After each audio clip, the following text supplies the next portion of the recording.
વાત વડોદરાના નંદેસરી જીઆઈડીસીમાં ક્રેનનો બેલ્ટ તૂટતા શ્રમિકનું મોત નીપજ્યું છે।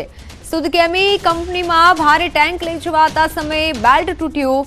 શ્રમિકની ઉપર ટેન્ક પડતા ઘટના સ્થળે જ મોત નીપજ્યું। પોલીસે અકસ્માતનો ગુનો નોંધી તપાસ હાથ ધરી છે।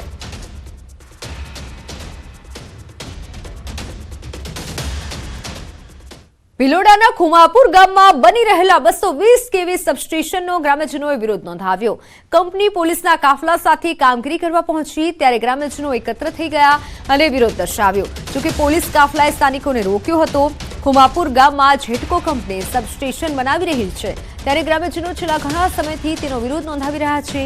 ગામના તળાવ નજીક બની રહેલા સબસ્ટેશનથી આગામી સમયમાં પાણીની સમસ્યા થવાનું સ્થાનિકોને ભય છે। ગ્રામજનોનું કહેવું છે કે આ સબસ્ટેશનથી સિંચાઈની સમસ્યા થશે। મંજૂર થયેલા સબસ્ટેશનને અન્યત્ર ખસેડવા ગ્રામજનોએ માંગ કરી છે।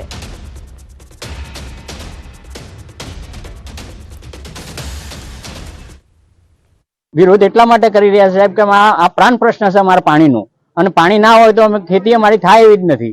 અમારે કોઈ એની સગવડ નથી, અને એ કુવાના પાણી આ તળાવના લીધે જ ચાલે છે, અને એ તળાવ ઊંડું કરવા માટે અને આ પહોળું કરવા માટે એના આગળ જ જગ્યા છે, અને ત્યાં જ આ સબસ્ટેશન બને છે।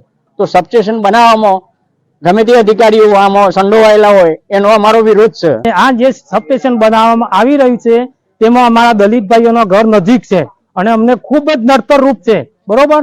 અને અમારે મોટા મોટો પ્રશ્ન છે તે પાણીનો પ્રશ્ન છે। તે તળાવમાં જે પાણી એકઠું થાય છે એનો તો બોરમોન બધામાં સંચાલિત થાય છે, બરોબર।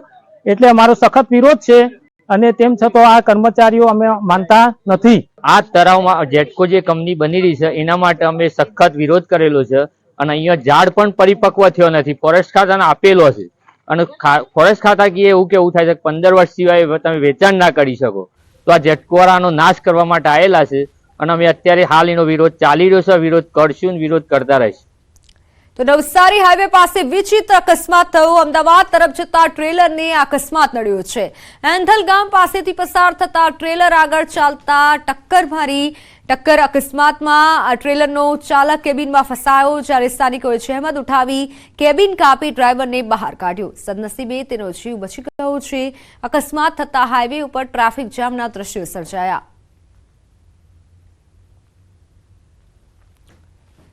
સુરતમાં નવી સિવિલ હોસ્પિટલમાં ફરી તંત્રની બેદરકારી સામે આવી છે। વૃદ્ધ મહિલા દર્દી સ્ટ્રેચર પરથી પડી ગયા। સિવિલ કેમ્પસમાં સ્ટ્રેચર તૂટી જતા વૃદ્ધા પટકાયા। હોસ્પિટલે જતી વખતે આ ઘટના બની। કાટખાયેલા સ્ટ્રેચરને કાપડથી બાંધવામાં આવ્યું હતું। તૂટેલું અને કાટખાયેલું સ્ટ્રેચરના કારણે મહિલા રોડ વચ્ચે પડી ગયા।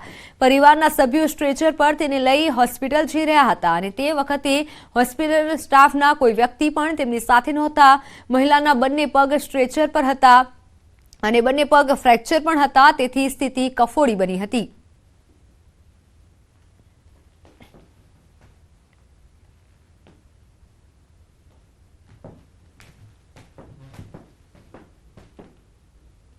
તો હવે વાત ગાડીઓ કસાયોની।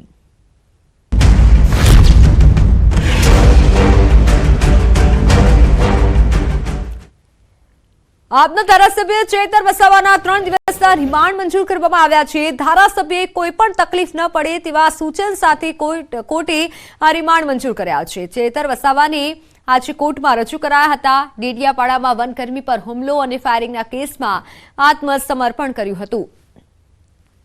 1 મહિના બાદ ચેતર વસાવાએ આત્મસમર્પણ કર્યું છે। પોલીસે ચેતર વસાવાના 14 દિવસના રિમાન્ડની માંગ કરી હતી, જોકે કોર્ટે 3 દિવસના રિમાન્ડ આપ્યા છે। વનકર્મીને મારવાના ગુનામાં 1 મહિનાથી ડેડિયાપાડાના ધારાસભ્ય ચેતર વસાવા ફરાર હતા। ચેતર વસાવાએ આગોતરા જામીન માટે હાઈકોર્ટમાં અરજી કરી હતી, પરંતુ અરજી ફગાવી દેવામાં આવી હતી। જે બાદ ચેતર વસાવા પોલીસ સમક્ષ હાજર થયા હતા, અને પોલીસ અને વસાવાના સમર્થકો વચ્ચે ઝપાઝપી પણ થઈ હતી।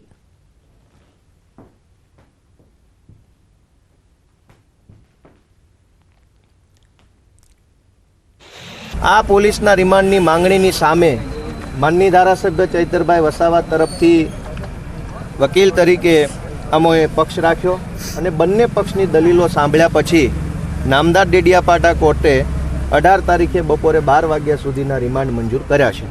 એના 1 મહિનો ને 12 દિવસ થયા હોય, અને કાલે જ હાજર થયા હોય ધારાસભ્ય શ્રી, અહીંના જે ધારાસભ્ય એટલે એ ક્યાં હતા એ બાબતે પણ તપાસ કરવાના પોલીસ અધિકારીએ રિમાન્ડના મુદ્દામાં જણાવ્યું હોય અને એના આધારે આ તમામ મુદ્દાઓને ધ્યાને લઈ નામદાર કોર્ટે 5 આરોપીના દિન 3ના એટલે 18/12/2023 બપોર 12 વાગ્યા સુધીના રિમાન્ડ મંજૂર કર્યા છે.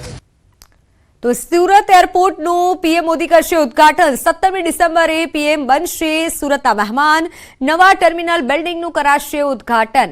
બે ઇન્ટરનેશનલ ફ્લાઇટને લીલી ઝંડી આપશે. નવા ટર્મિનલ બિલ્ડિંગને બન્યા બાદ દેશના વડાપ્રધાન પ્રથમ વખત સુરત આવશે.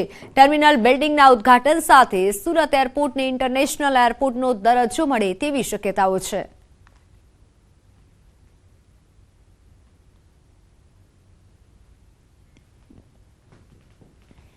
17 તારીખે દેશના વડાપ્રધાન નરેન્દ્ર મોદી સુરતના મહેમાન બનવા જઈ રહ્યા છે. સૌપ્રથમ સુરત આવ્યા બાદ સુરતનું એરપોર્ટ છે કે જે એરપોર્ટના નવા ટર્મિનલ બિલ્ડિંગનું સૌથી પહેલાં ઉદ્ઘાટન કરવાના છે. સાથે સાથે સુરતના એરપોર્ટ કે જે અત્યાર સુધી ડોમેસ્ટિક ચાલતું હતું તેને કહી શકાય ઇન્ટરનેશનલ એરપોર્ટનો દરજ્જો મળે તેવી શક્યતાઓ છે. કારણ કે 17 તારીખથી સુરતથી દુબઈ અને સુરતથી હોંગકોંગની 2 ફ્લાઇટ શરૂ થવા જઈ રહી છે, જેની સુરતી લાલા આતુરતાથી રાહ જોઈ રહ્યા હતા. જોકે સુરત આમ ગુજરાતનું ઔદ્યોગિક નગરી છે. સુરત ઉદ્યોગના દ્રષ્ટિએ ભારતમાં સૌથી આગળ છે. ત્યારે ઉદ્યોગ સાથે જોડાવા માટે અને જ્યારે હીરાબુસનું ઉદ્ઘાટન 17 તારીખે થવાનું છે, 17 ડિસેમ્બરના દિવસને લઈને ખાસ કહી શકાય કે હીરા ઉદ્યોગને જો એરપોર્ટ ધમધમતું થાય તો વધુ વેગ મળે તેવી શક્યતાઓ છે. સુરતનું એરપોર્ટ નવું તૈયાર કરવામાં આવ્યું છે. કહી શકાય કે ટર્મિનલ બિલ્ડિંગને નવો રૂપરંગ આપવામાં આવ્યો છે. બિલ્ડિંગની ક્ષમતા વધારવામાં આવી છે. ઇન્ટરનેશનલ ફ્લાઇટો શરૂ થવાની છે. ત્યારે ચોક્કસ કહી શકાય કે સુરત એરપોર્ટ એક્શન કમિટી દ્વારા હવે સુરત એરપોર્ટને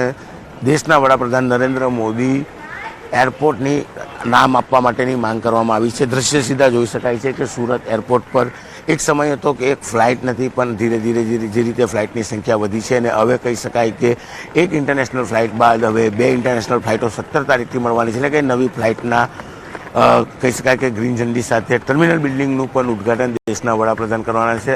તમામ તૈયારીઓને આખરી ઓપ આપી દેવામાં આવ્યો છે. ત્યારે કહી શકાય કે આ જ એરપોર્ટ સુરતની વિકાસ કદાચ ભારતમાં સૌથી ઝડપી થાય છે, પણ જ્યારે એરપોર્ટ ફરતી ધમધમતું થશે, ઇન્ટરનેશનલ ફ્લાઇટો મળશે તો સુરતનો વિકાસ 10 નહીં પણ 100 ગણી ગતિથી આગળ વધે તેવી શક્યતાઓ પણ દેખાઈ રહી છે. કેમેરામેન ભરત બ્રહ્મભટ્ટ સાથે કીર્તેશ પટેલ, ન્યૂઝ 18 ગુજરાતી, સુરત.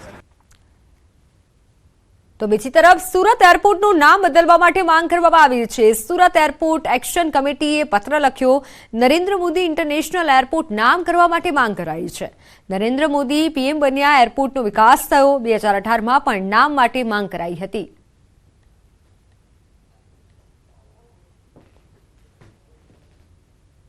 અઢારમાં પણ આવી રીતે પત્ર લખીને અમે માંગણી કરવામાં આવેલા હતા. સુરત એરપોર્ટને શ્રી નરેન્દ્ર મોદી ઇન્ટરનેશનલ એરપોર્ટ સુરત તરીકેનું નામકરણ કરવા માટેનું અમારી જૂની માંગણી છે.